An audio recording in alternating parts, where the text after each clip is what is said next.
Has the heater ever been this powerful? It's been on for like 15 minutes. It's very loud. I'll edit out the noise the best I can so the listeners probably won't hear it, but right now it's like... And also, it's so hot. It's blowing right into my face and I'm dying. It doesn't help that you wearing your... it's coming your patented grizzly bear sweater. It's a very nice sweater. It's so cozy and warm. But now I'm hot. I was going to wear my big socks, but I didn't. Yeah, well, yeah. Good move. But here's the issue, Spencer. It's a big one. Besides the heater? No, it's directly related, Okay. directly correlated to the heater. Before you came over, for like 20 minutes, I was sitting down here writing and doing stuff, and that heater never kicked on one goddamn time. I was fine. I was comfortable. As soon as you come down, so... My fault? Yeah, so listeners, if there is some kind of ambient whirring, whirring? W-H-I-R-R-I-N-G? Whirring. It's a word I use in my writing, I believe. Not whirling. That's different. Whirring, like a whirring sound. Whoosh. We'll say whoosh. That's a better word. That's roaring? Roaring sound? No, roaring's a different word. Whirring and roaring are different. Here is what I'm going to say. Whoosh, Spencer. Whoosh. You know why? Because that is a 100% word. I know what that means. A whirring is like a vacuum cleaner. Now I got to look it up because I'm going to be pissed off if I don't. Maybe I'm... It doesn't help that the vent's right above the podcast literally table. Directly above us. And I don't think that second vent over there works. Or, it's probably a dead raccoon up there or something. So there's no air that blows out of there furiously. So it all directs to this one. All right, here is the pronunciation of this word. Whir, as in whirring. Especially of a machine, of a bird's or a bird's wings, make a low, continuous, regular sound. I know words. I don't know how's that spelled. W-H-I-R, whir. Add another R and the ing, and you got whirring. Yeah, motherfucker, I know what I'm talking about. Hey! Woo, stop. For 5 minutes. Oh, so hot. It is hot. And I'm drinking a cider. Or as you thought it was, piss. Could be. It looks like that's what it looks like. It's very pea colored. It's definitely not a skull crusher thing. The Stone Cold. No, I ran out of those, and I got some Blake's cider variety pack, and I'm drinking a peach blackberry, and it's not that good. It's okay, but I like the other one. They have an Imperial apple that's to die for. And so it doesn't sound like it would taste good. Yeah. So anyway, before we go into a 30-minute cold open about heaters and ciders, I have a theory I mentioned off air. Okay. And I think it's very plausible. Now I hear a buzzing. Yeah, there's a buzzing now. That is... No. That's the wine cooler. Oh, yeah. The heater stops, the wine cooler kicks on. Because the heat made the wine cooler hot. God damn it. This is like I'm gonna get the cat to get rid of the mice, the dog to get rid of the cat. And the fucking, as soon as that cools down, it's going to make the heater go off again. Oh, this fucking annoyance that never ends. And you know what's even better? That stupid sound is not going to be in our, noiseless 5 seconds we have that I use to take out the ambient sound. So there might just be, hold on, let's be quiet. There, I'll use that to take out the ambient sound.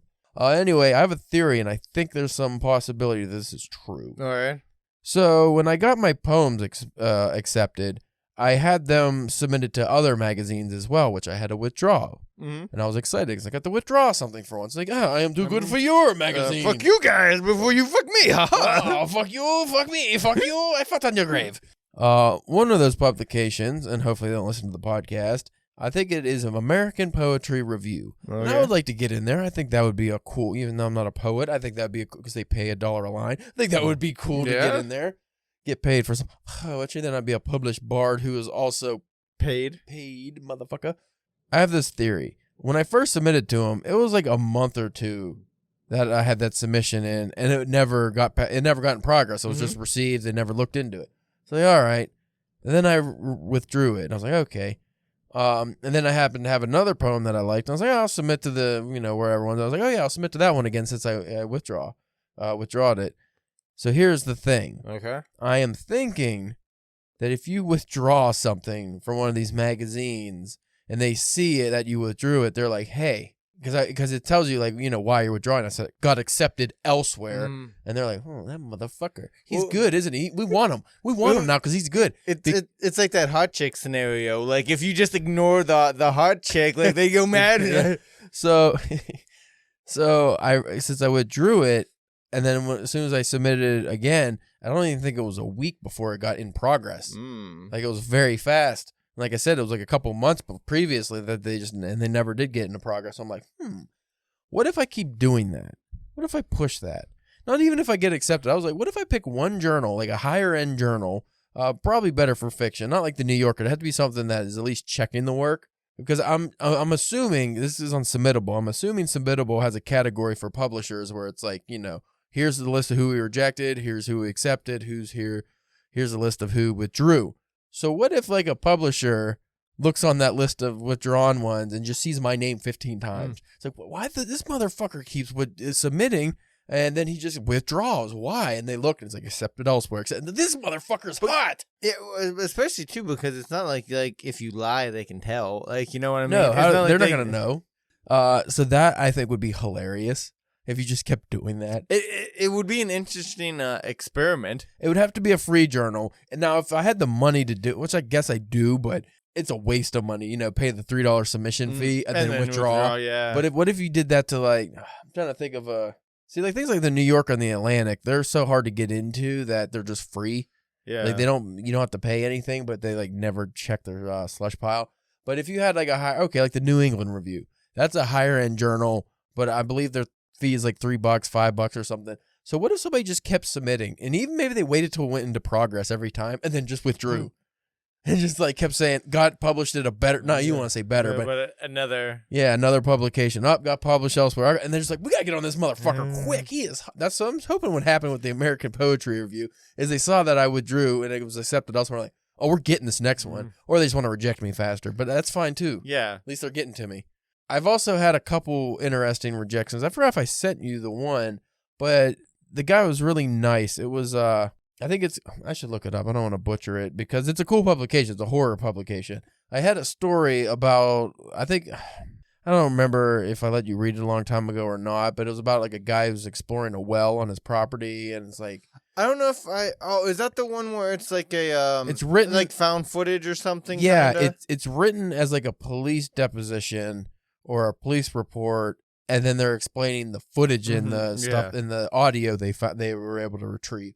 So it's like a very because I submitted that one to a podcast as well because I don't really know what to do with it. I submitted that one to the Chamber magazine, and he sent me back a thing. He didn't want it, but he sent me like a thing about how it was a really interesting story. The way it's written, I should turn it into a script and like send it to, try to either do like a screenplay and get it published that way, or send it for try to get a movie made out of it or something. So I was like, that kind of made me feel good. It's like, at least it's interesting. Yeah. He didn't just give me the generic, not a right fit for us. So.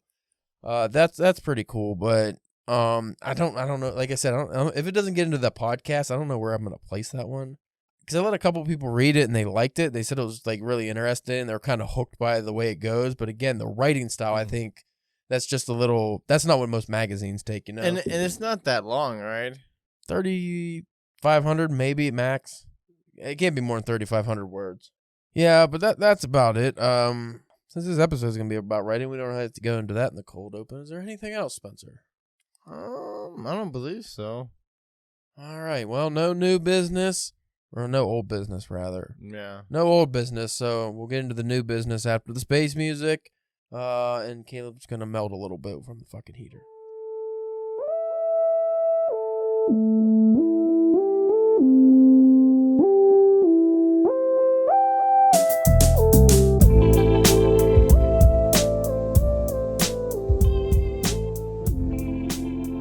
Welcome to the Drunken Ben Ratteen podcast. I am your host. What's my name? What's my name? What's your Say my name, bitch. My name is Caleb James. With me today, Spencer, the Maui Muff Muncher Church. I told you I was trying to come up with a noun for what you'd be munching, and I wanted it to be harmless. But I couldn't think of anything. Well, it is muffins. Muffins. Muffin muncher would have worked a little better, but we shortened it now. Muff. I found a new slang that the kids are using on the Instagram now. Riz. Oh, what's that? Say you're talking to a girl and you get rejected. They'd say, you have no riz. I had to investigate because I'm old. Initially, by context, I was like, that means you have no game. Yeah. So pretty much, but it's short for charisma. Riz. Stupid kids, just make the word the normal word. Why are you doing this? And like that's a weird abbreviation to make. Yeah, but at least the letters are kind of in there. I don't understand where the no cap comes from, though. I never understood why is it no cap. Yeah. Why is that lie? No lie. I don't understand the cap. Where did that come from? What is the purpose of that? What could the origin of that been? Where it's like, oh, you took your hat off because you're not lying. Like, I don't know. What does that mean, Spencer? I have no idea, sir. Maybe when you lie, you're going off the top of your head. That's the only thing I can think of.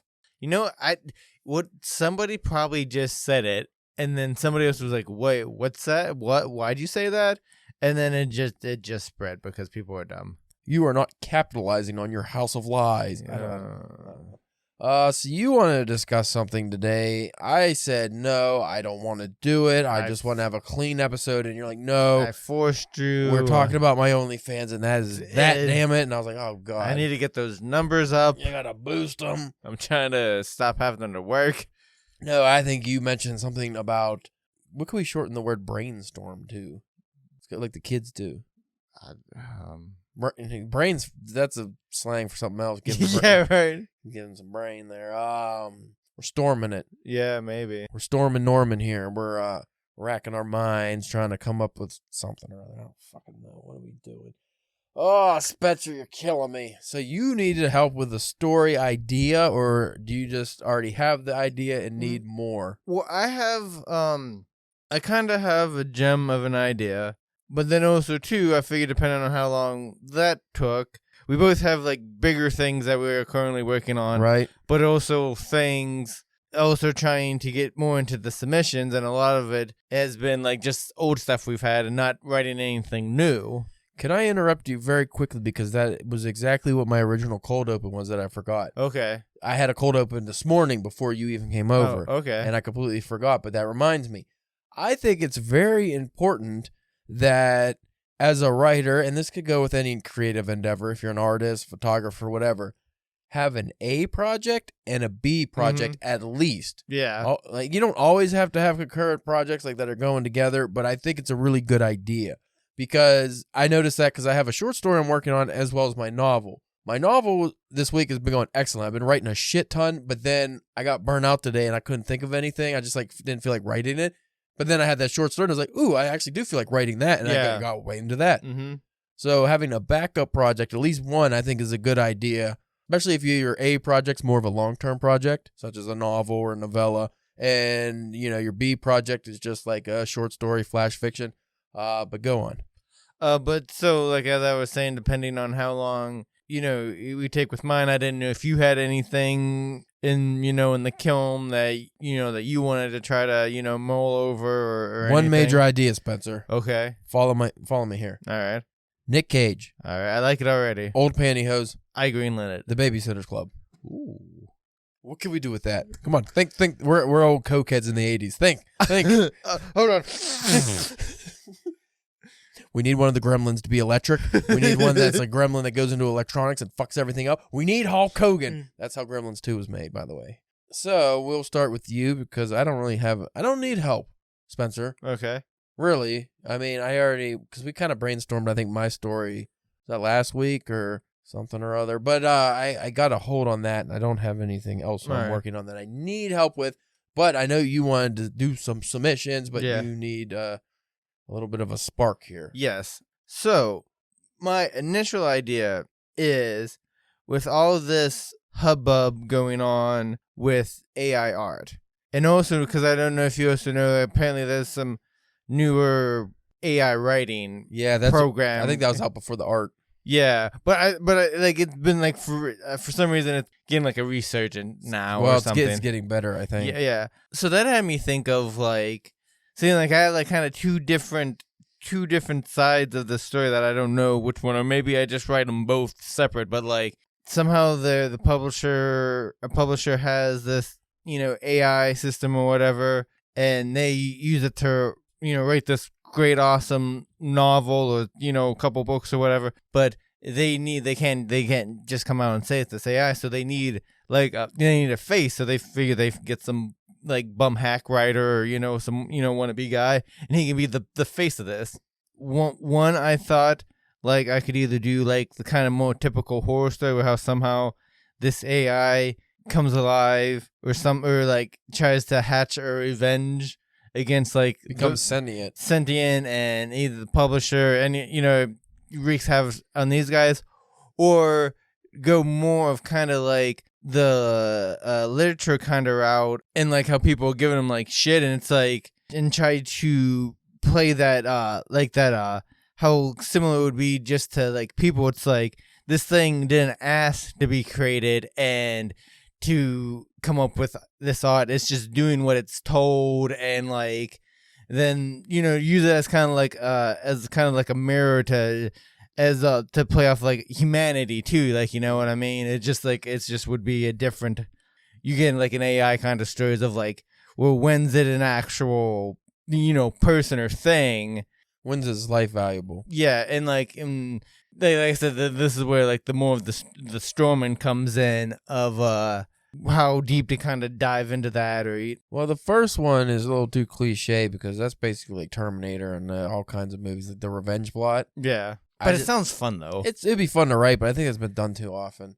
That one, yeah, that's a little bit of a better way to go.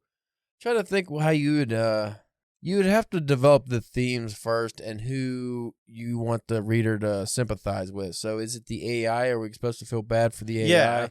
So you'd have to write it in such a way where, I think honestly you'd have to write it in a way where the reader feels bad for like they understand the humans and the AI side. Make it a moral conundrum that they can't choose between. Because once an AI becomes self-aware and has consciousness, why isn't it a living thing anymore, even though it's not a physical body? Mm-hmm. That's been always like, that's the classic sci-fi, If you have an artificial thing, but it thinks it's alive now and it could think on its own, how's that different than us? We're just in a meat body. Yeah. That's always a fun topic. That would be one you'd probably have to research some like different books and stuff just to see what's already been done so you don't steer into that direction. Well, that's what I was wondering too. I was like, should I like deep dive into like a lot of that kind of stuff, or should I just kind of go in blind and not like, I think if you go in blind, you might accidentally write a story that's been told. Okay, yeah. Just because this has been like such a hot topic because this was even before the idea or before the technology is advanced enough where this was a real worry. People were still writing about this. Yeah. Old philosophers had these discussions. So that would be definitely something, you'd have to dip your toes into the water a little bit, find out, like, you do a search of, like, top AI sci-fi, maybe. It would be a good place to start, or read some philosophy on the matter. I would, we already know what the number one on that list is going to be, because it's always the number one on a whole bunch of, not number one, but the androids dream of electric sheep. Yeah. Because we know we both weren't, like, huge fans of that, but the kind of the stuff that they talk about in that is kind of like, Blade Runner, the movie, handled it better because they didn't have the focus on the fucking sheep. Yeah. To be fair, it is in the title of the actual book is the sheep, but goddamn, does he go hard into the fake animals. Yeah, that's a good topic. That'd be one I wouldn't tackle because I don't know how I could. Yeah, I was gonna say, because that's another thing. Like, I don't know if I quite had the skill set for that one. That's why, like, I would almost steer to like the other one, because I feel like I could, even though that it's kind of more of a war down trope, I feel like I could write it maybe in a way or come up with I don't know, scenario or like a wrinkle or something that might set it apart or something. Well, that goes into, what's easier to write or what's better to write. Yeah. When it comes to the second one, I think that is one of those things, because one thing I've been questioning lately, like with modern writing, and I think it's why I don't like a lot of it, it feels like the author really doesn't have anything to say. Like, you might read a story and it could be entertaining, but it's like, yeah, they just told you a story, but anyone could have told you that story, Like, they didn't have anything to actually say. There was no real deep meaning in it. That's a story that if you have something to say, you can incorporate in that. And I'd imagine you could touch on a lot of cool topics. It's just, again, that would be one you'd probably have to storyboard. Oh, yeah. That's what I would do. I would go with the storyboard and maybe even like a list style where it's like, here's the emotions I need to touch on, and kind of draw lines like, how can I get to these points, You really have to graph how you're going to handle some of this stuff, because you can also, what a lot of writers I think fail at, they go into too many directions. You have a story like that, and all of a sudden this whole world opens up versus just being able to tell one story or one aspect of it. They try to do everything. Well, and because that's the thing too. Like, because if I'm gonna try to submit it somewhere, it can't be like too long. You know what I mean? That's the problem. Usually it's under 3,500 words or something. Like the max for most places is 5,000, but I found in my recent submissions, a lot of places don't want anything over 2,000. Oh. Like a lot of the better ones, and I'm like, oh, that's tough. I don't. It's like, can I just give you a scene? Can I just send you a scene? Like, So my question to you is, if this was something you were gonna start writing, would you be fully like this? Feels like this would have to be an A story. almost Like this would you'd have to fully put yourself into this to write this to completion, or because if you're only going, I like the idea, it's probably not going to get done. Yeah. Like, because I've had a lot of ideas like that where it's like, oh, that's a cool idea, and I start writing like a couple paragraphs. I'm like, it's never going to get done. Yeah. What did I say? Oh, I got too deep already. Yeah, because of the like you were saying, the work that goes into it. That's like where my downfall is. I hate doing a lot of research. That's why I tend just to like write things that I either know about or I just enjoy learning about. Versus a story where like the story's cool, but I actually don't care about how AI works. But now I got to study like. Well, and just because like the thing that just got me, because like made that kind of popped in my head is just because like I said, it's been a popular thing recently, and that could maybe be like, I feel like that would be something that you could like submit to like maybe like a more like a more literature like kind of place. But you could also kind of have that genre of fun with it as well. Well, and just not have to be about like old-timey, like 1920s people living in a mansion, murdering each other. We need to think of a way we can make this a story, like this story original then. Because it's hard to do it without the, the common tropes. And like I said, Blade Runner did it so well. It's hard to get into like the AI stuff. Maybe if you steer... kind of combine it, how you had the first ones, like a revenge plot and stuff. Maybe get rid of the revenge aspect, or you could do the revenge aspect, but don't think violent revenge. So you have an AI who creates art or writing or whatever. Maybe it becomes, people are just going to dismiss AI art and AI writing for one reason, and rightfully so, because there could be no emotion in it. Because all it's doing is cobbling together every bit of information that's already there and creating from that. So you can have people, not take, even if it's beautiful art or whatever, not take this AI seriously, but then it becomes sentient. Yeah. Once it gets consciousness, it becomes self-aware. And now people want to dismiss its art, but oh shit, even though it still doesn't have emotion because it's an AI, it understands things and can have creative originality to its work, which AI cannot do now. When I was first picturing it, like even like with the revenge thing, I wasn't ever thinking about like it having a body. Yeah. Like I was thinking just a program. Yeah, more like a more like a program or like Can I make a suggestion that might be a unique take? We're thinking of the revenge from the AI's perspective, right? Yeah. I think that's wrong, and that's the trope that's been used a million times. What if we do it this way? You have an artist who's not very good, creates AI art using a program that he's developed himself, becomes very popular. People don't know it's AI art, right? Yeah. And then he starts to, as the AI art keeps building and building this work, it gets better and better. He starts to, I don't want to say, I guess hate over time, but he starts to resent the AI because even though he's real popular and they think he's creating, he knows deep down he's not the actual artist. Yeah, he's not the one doing it. And he has to live this facade, and he feels like, a piece of shit. He's lying to everyone. He's getting this praise that's undeserved. And then what if the AI, because it keeps building and building, finally does get this sentient consciousness, and it realizes, hey, I'm the one creating this, buddy, not you. Yeah. I should be the famous one. I'm the one who should be on the cover of Newsweek or Time magazine or whatever. So now he's got to either kill the program or something, because if he does it, it's going to be exposed that he's a fraud. But at the same time, if he kills the program, his career's over because he can't create art. Well, and not only is he killing his career, but then it, like we've been saying, it's sentient. Is it also murder? Could it be murder? That would be another gray area. But then that's also where we get to the point where it's like, now are we going too many directions? Yeah. Because that's a cool story, but then that's another story.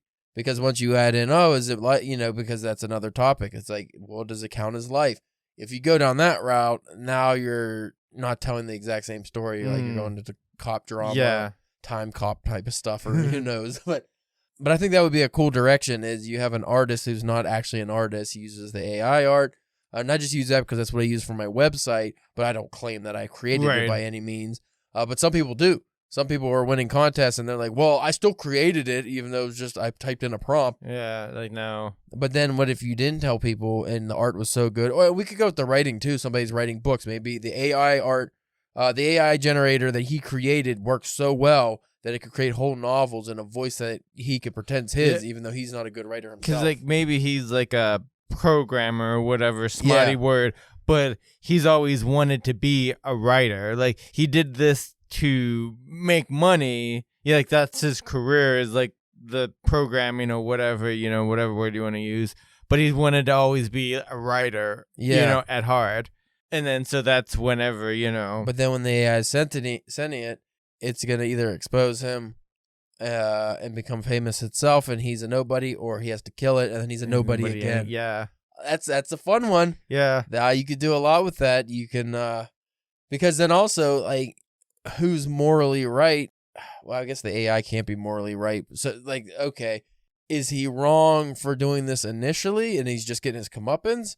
Or is he just exposing a loophole that nobody knew about and he's just doing what he can to create do what he loves that he's not good at? If you could do it right, it'd be one of those good stories where, like, you and me could read that story and each one of us could have a different opinion on who was like who was in the right and who was in the wrong.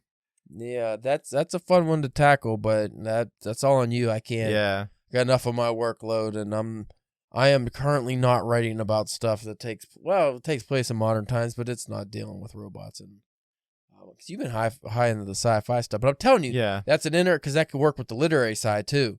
You can still have fun with the sci-fi stuff. But that goes probably like that movie Her, which I only watched like half of it, but that was more along the lines of like cinema. Yeah. Versus just a fun movie. But it was also still like a sci-fi genre movie, but it was more there's a lot of, like even Blade Runner, I would say, even though it's a genre movie, that's cinema. Yeah. That's fine art. So especially that newer one, like especially. So well, even the original one, just like the idea, what constitutes life, just the topics they were touching on. It's just that's the stuff that if you're writing it, that's what would be literary, not necessarily. Because like Kurt Vonnegut, we talked about, he's sci-fi, but easy, Slaughterhouse-Five is literary, but that's still, it's time travel. It's super sci-fi. It's sci-fi, but it's like, it's either like, it's sci-fi with literature themes or it's literature with sci-fi themes. I think you could write something like that, but again, you would have to really outline that one probably just to make sure you get it right and you know where you're going, because that's one, if you just kind of meander around and I'll figure out where it goes, you're gonna peter out. You either peter out or you get lost. What's also good about that idea though is you don't have to go into the science of that one. No, it's just he created it. It's created it. That's it. Versus the other one, I feel like you'd have to go into the science of the AI and how it came about and shit. But if he just created it and you're talking about the writing and especially like if like you said with the limited word space. Yeah. On a lot of these places like that, just be like a good to just cut out just a nod. And then the most that you would have to get into the science is just how it becomes sentient, which you can bullshit your way to that. Yeah. Plot, that's why. Plot, it just needs to happen so this guy can have a moral dilemma. Yep. As I was like kind of thinking that up, it kind of also like it kind of gave me like a almost like a Stephen King kind of feel. Yeah. Of like that the weird thing that kind of like comes alive or might be possessed or you know what I mean, like just that normal everyday object that now is like the center of your grief. Well, if we do a little artistic stealing here, we could steal from the new Blade Runner, or like I said, that movie Her. Blade Runner had elements of this. I forget her name, but he basically has like a hologram AI that he falls in love with as his girlfriend. Her's the same deal. It's like I think it's Scarlett Johansson. Yeah, as his AI robot computer. It's just handheld a voice thing, right? Voice. But he's in love with it. So you could have it where this programmer not only created something that writes books for him, but is a love interest for him. That adds more of a moral dilemma for him, because now that actually adds a cool layer to that. I really like that now I think about it. So now you have He loves it but hates it? Well, you have the base layer, okay? So he's in love with his creation, probably because he's a narcissist. That's why he's creating art that's not his.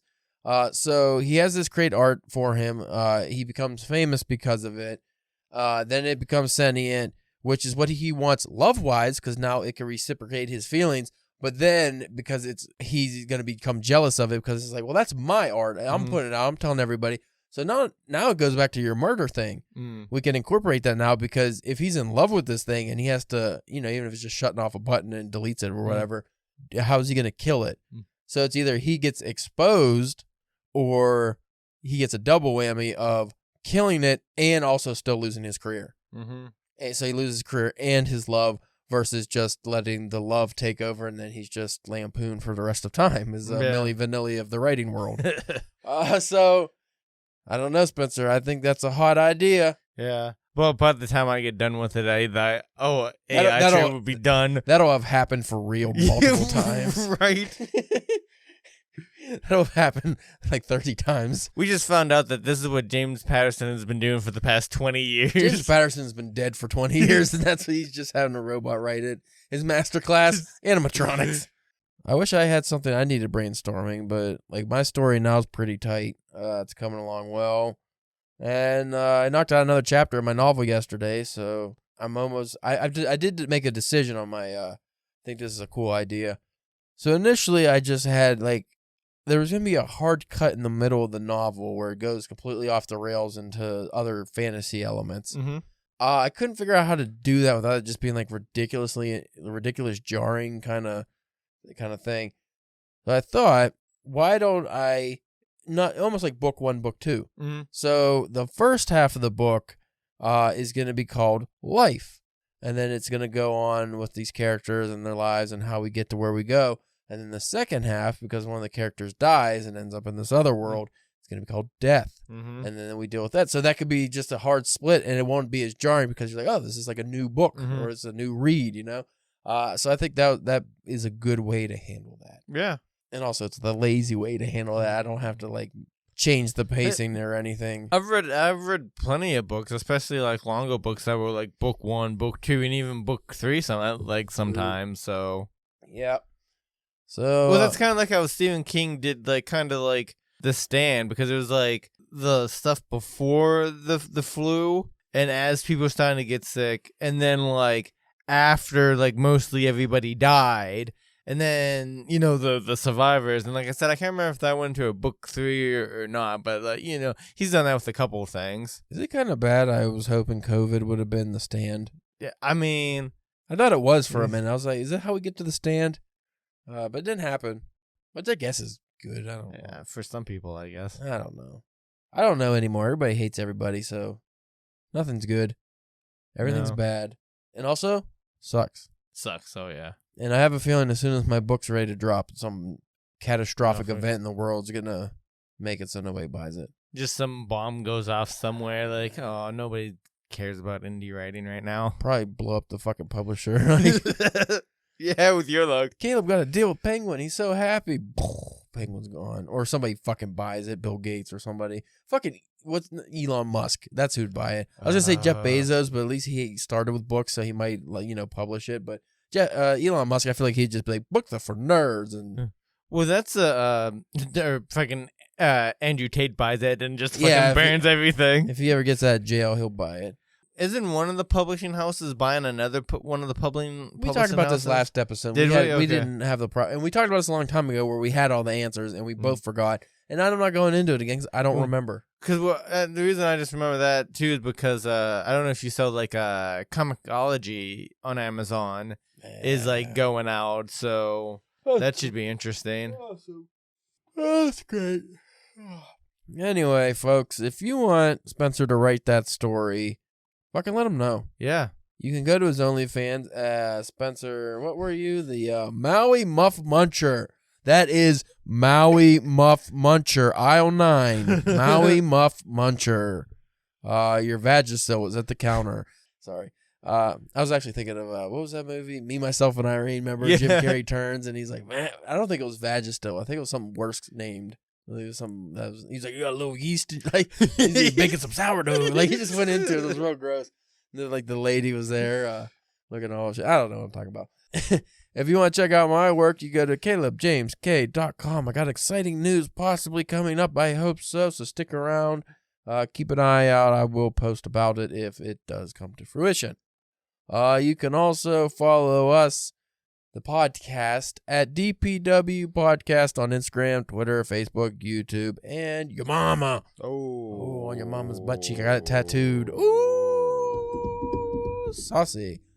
So yeah, anyway, thank you for listening. If you want more episodes like this, you can let us know. Give us a 5-star review on iTunes or Apple Music or whatever it is. And any podcast app you use. Podbean, I'm just remembering, does have a comment section that I don't even know how to check, let alone will check. So maybe just stick to DMing us on something or emailing us. But I'm not giving you the email, because last time I did that, we got in trouble. Thank you. We'll check you next time.